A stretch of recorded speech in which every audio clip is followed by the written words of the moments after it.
You don't just find freedom, you keep finding it. That's how I landed on Kesimpta. Ask your doctor if Kesimpta, ofatumumab, could be right for you. You can check out the details at kesimpta.com. Hey everyone, welcome back to Bachelor Happy Hour. I'm Joe. And I'm Serena. We are here with the one and only Jesse Palmer. Jesse, welcome to Bachelor Happy Hour.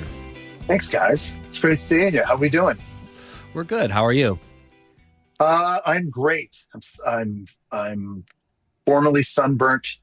It's now turned into a lot of aloe vera, and it's turning into a peeling tan. Nice. Who needs to pay for a chemical peel when you can just go to Costa Rica for 3 weeks and burn your skin off? That's true. Yes, just exfoliate. Everything is off. It's a fresh. It's like I feel like a snake. I've just like peeled off my last seed of skin due to excessive sun in paradise. But it's great. It's good to be home. Well, I'm trying to think when the last time we had you on this podcast. It was for whose season? It might have been like Clayton's season. I think it was maybe the last time. Yeah. No, but that was my first. That was my first. That was your first season. Yeah, I know. It's been that long. It's crazy. No, I feel like we must have had you on since then. Maybe Grant's or maybe Zach's season. Maybe Zach. I feel like on social, I'm always like texting and like messaging with you guys about food wherever you guys are traveling. I'm always like keeping up with you guys that way. Yeah, we were just in your hometown, right? Montreal? Back in Montreal. I know. It sounded like that was quite the adventure. It was, to say the least, but it was exciting. I haven't been to Montreal since I was, other than I was there one night for work really quick, but the last time I went for like a weekend, I was like 18, I think. So it was more fun this time. Not more fun, but different, going like with money. A lot of, it's funny too, because a lot of people love to go to Montreal when they're 18, because for forever growing up, the legal age for drinking was 18 in Quebec. So that's when everybody would go. I'm glad you finally went back. And it sounds like you guys ate something pretty amazing. You guys went to Joe Beef. We went to Joe Beef. What do you think about that restaurant? I thought it was great. So strong. Yeah. If anybody out there is ever thinking about going to Montreal, that's a place you absolutely have to go. And the lobster pasta is what they're absolutely most known for. Did you try that, Joe? No, we didn't. No. We got. Yeah, I know. I didn't know that. I didn't know that's what they were known for. It was text. Oh, I texted you after. We saw it after we'd left. Yeah. We were like, oh, shoot. But we saw the girls at the table next to us get it. And I was like, oh, shoot, that looks really good. So. Really, really good. How did you feel about, they have a giant blackboard there with all of like the menu written on it. It's in French though. How did you did that dissuade you? Did it scare you? We were not in that room. No, there's like there's I don't know if you've been there. I think they opened up a new room and we were in the new one. Yeah. It's like with like an English menu. Yeah. Okay, good. Yeah. Maybe Liverpool House too is like the restaurant right next door, but they also have the same menu. That place I'm so happy you at least got to go there and do that. I'm actually going back in 2 weeks. I'm taking Emily and Ella, so I'm already I'm trying to put my whole restaurant list together. Yeah, no, it was great. Food tour. We ate really well, and I was saying to Joe, I feel like Canadian cuisine is just underrated in general. I feel like it gets so limited to like just poutine, but I feel like we do like Canadian cuisine really well, and I feel like it ties really well with like farm to table cuisine. Like trying to describe it, I was like, I feel like Canada does really well with like great veggie dishes. Well, there's a lot of thought and care in the restaurant itself. Like all the restaurants are very unique, and they all are really pretty inside, and everything's like meticulous. Very thoughtful, yeah.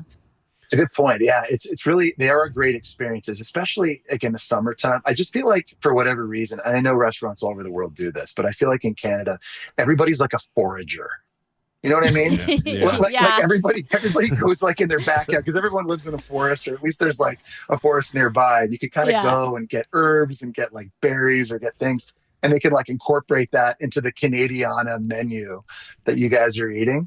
That's really cool. Yeah, you're both lucky though, because obviously Toronto, Serena, I know is like, that's just such a great food city itself. And so, getting a chance to kind of do that in Montreal and Vancouver obviously is great, but all across Canada is good too. So I'm glad you guys at least got to enjoy a little bit while you were there. Yeah, this is Bachelor Happy Hour, brought to you by Food Network. That's right. Episode. Okay, before we pivot, I will say this is kind of a hot take.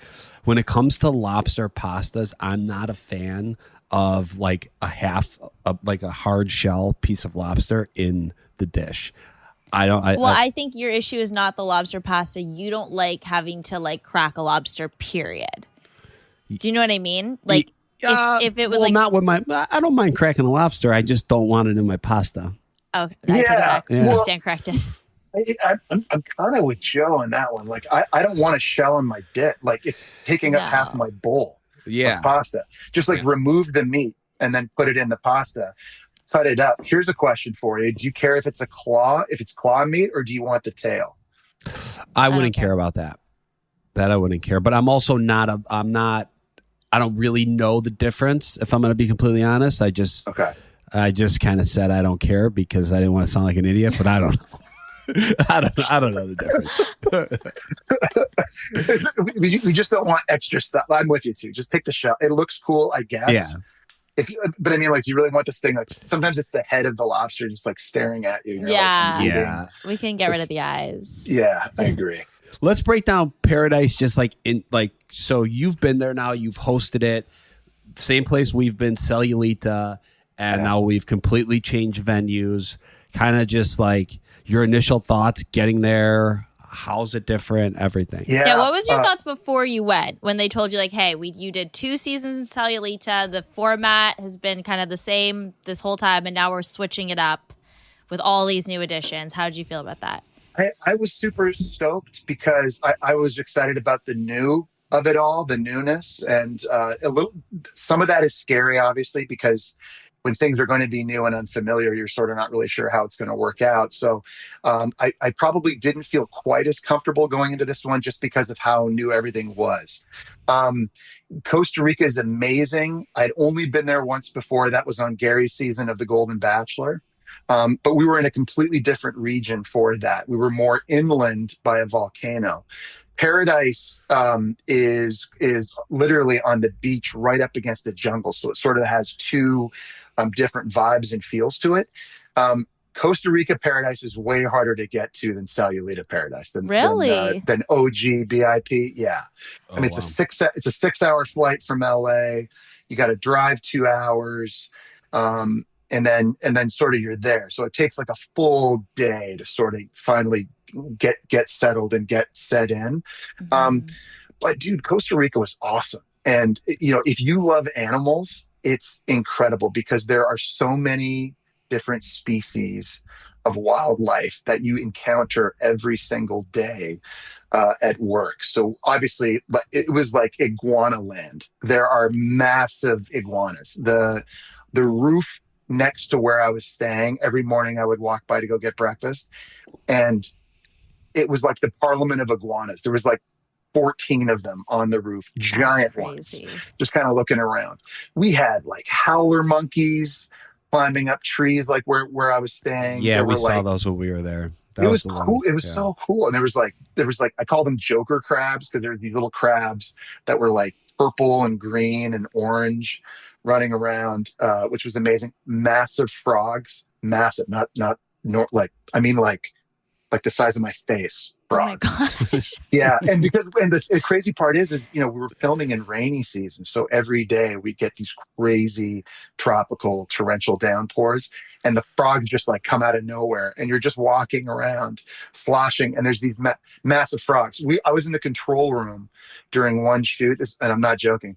I was just sitting there, with the producers, and we're kind of watching all the reality and everything that's going on, and somebody threw a meatball, like we were just eating, and someone threw like a meatball at me. It was like a joke, and it like hit me in the lap. And I'm like, dude, that's crazy. Someone in here in the dark just threw food at me. And I looked down, and it wasn't a meatball. It was a frog.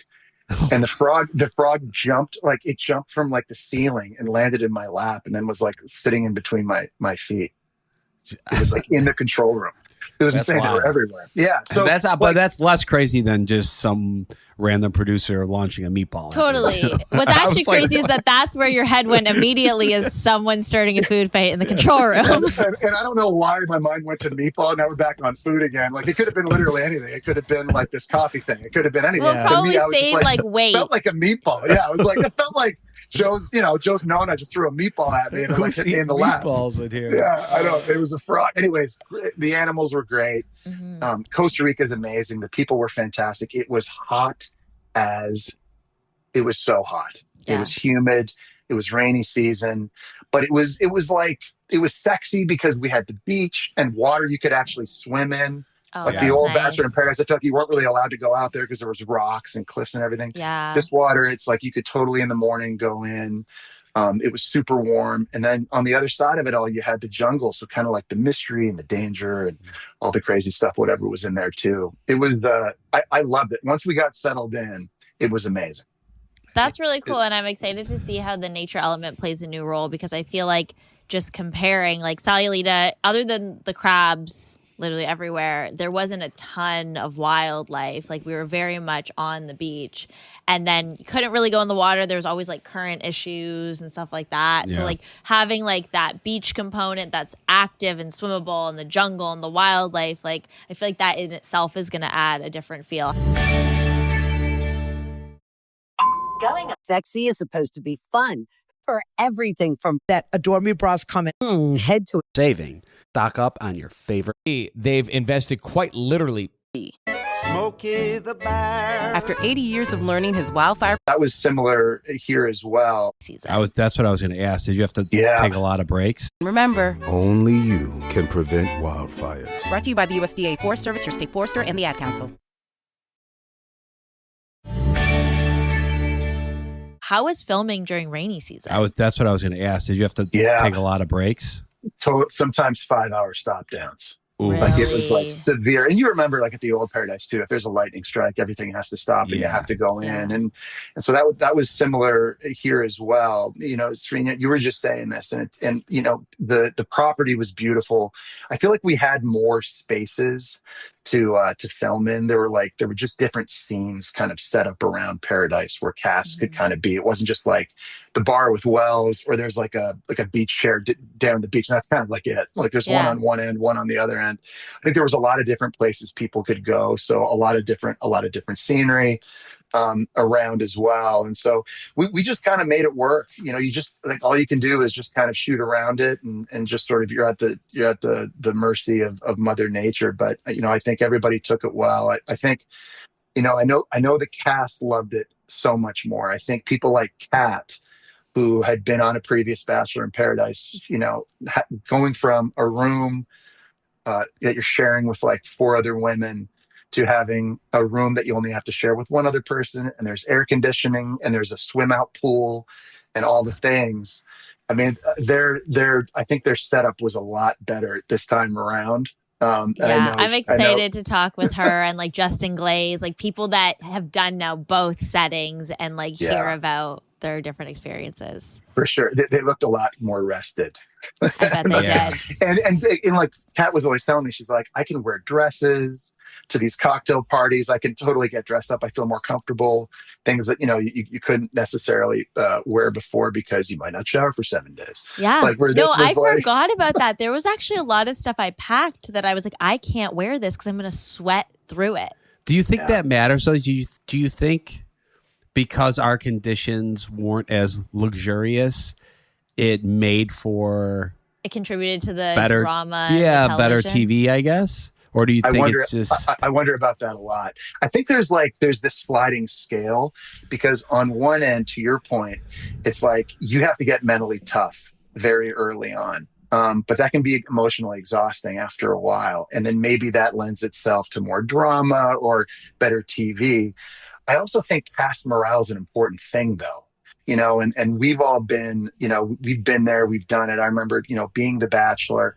And just, you know, you want to feel, you need to feel rested. You need to feel taken care of. You want to feel like people are trying to put you in positions that, you know, you're wearing what you want to wear. You know, you're getting enough downtime and rest. You're eating so that you can just sort of be at your best all the time. And so I think, it's that fine line, right? Where, you people are obviously going to put themselves into some difficult situations, and you have to let that play out too. But I think you also have to take care of the humans.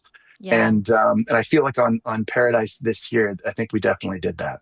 That's a great point. Something we've never actually talked about on here is cast morale. Because thinking back to my time on the show, like, sure, the first 7 days we were there, I probably got like 2 hours of sleep a night, and I was irritable and maybe a little bit more snippy. But then I would like try to film chats with Abigail, and I'd be like, Abigail, are you awake? Like, come on, like, we have to get this done. You're killing me here. But everyone was just so dead. And I feel like, you get stuff from that, but then you also get a lot of good stuff from people that are like, I feel my best. I'm going to go out, put myself out there. I'm going to talk to this guy. I'm feeling sexy. I'm feeling energized. So there are like the pros and cons. And this is sort of like I'm not trying to break the fourth wall here too, but it's such a good point you make. And, focusing on the cast and how they're doing. It's also the crew too, though. It's the people filming the shows.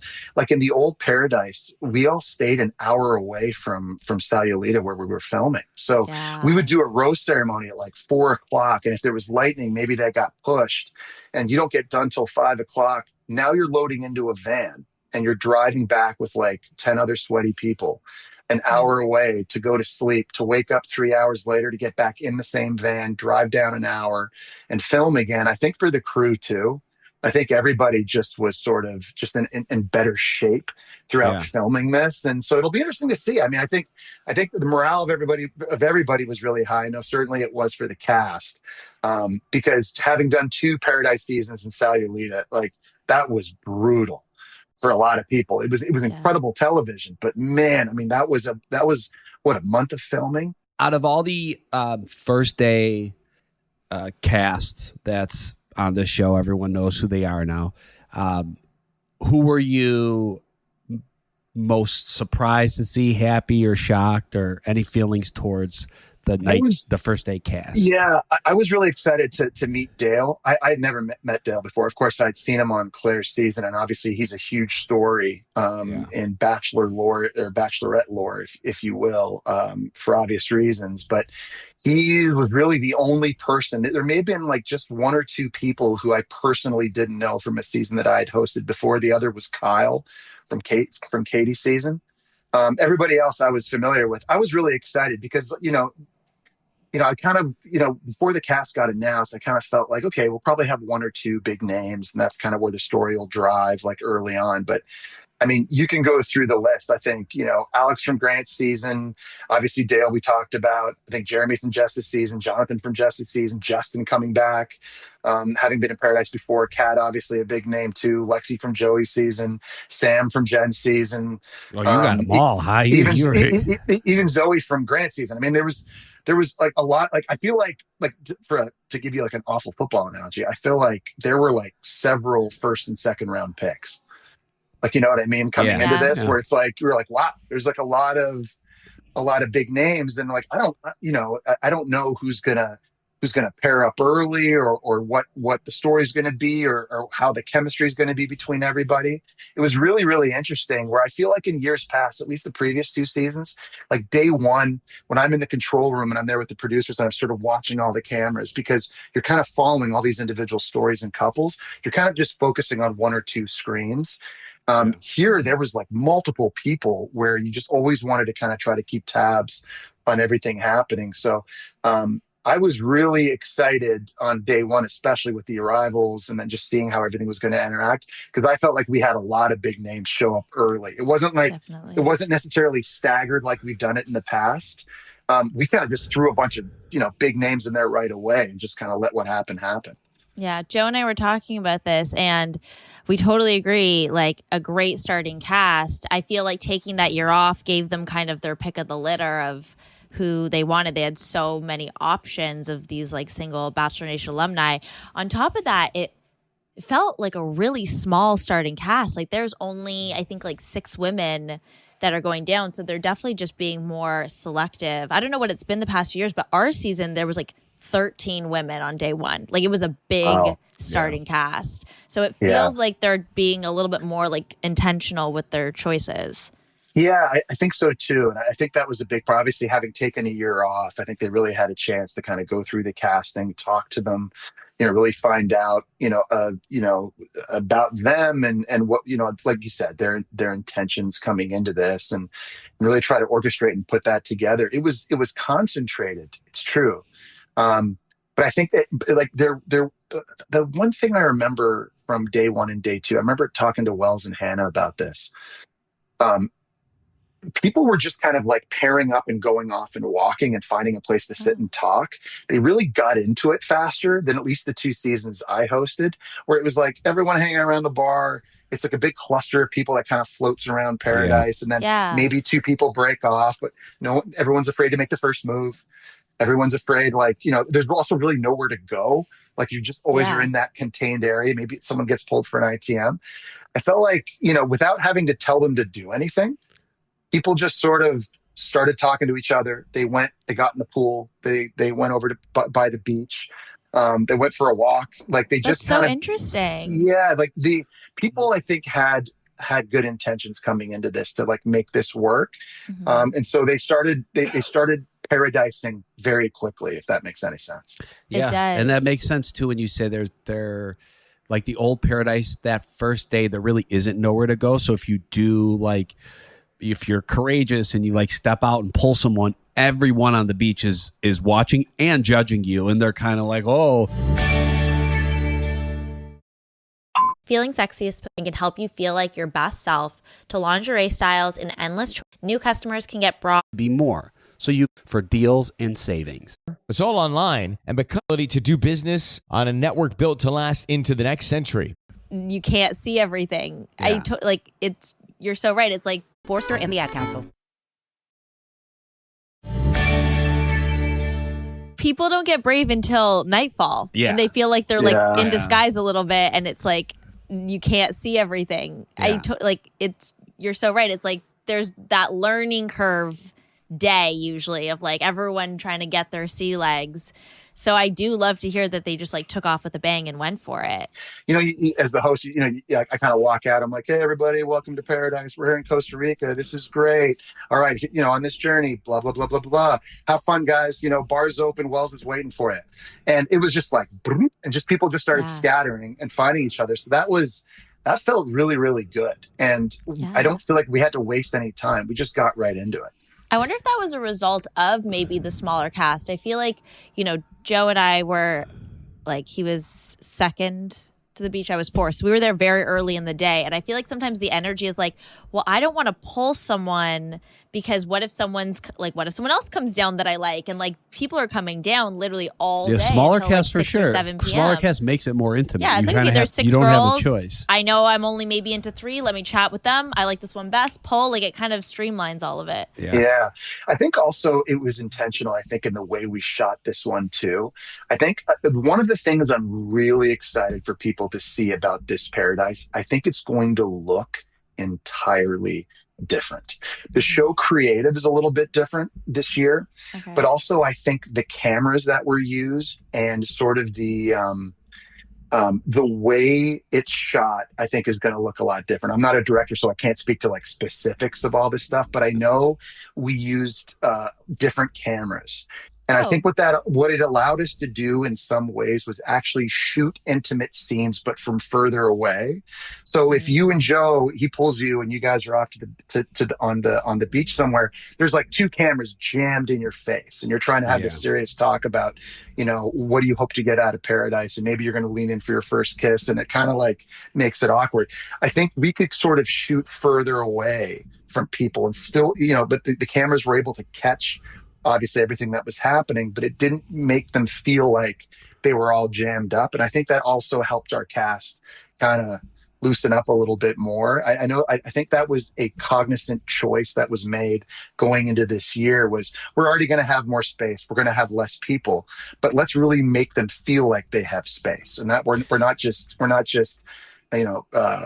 constantly just all over them all the time. They feel like they can't breathe. And so, there's a stylistic way that this season was shot. I think you're going to see it right away from the very, very first arrival. It looks totally different. Well, it's about time. I mean, Jesus Christ, you think they could have spent some money? I mean, this has been years we've been using these jacked up cameras. Joe. That's true. Like everyone talks about it. Like everyone that's like in the industry has always said like the Bachelor cameras are like much older. How was the Hannah Brown edition? How was she? Amazing. So, Hannah is such an incredible personality who's never afraid to tell it like it is.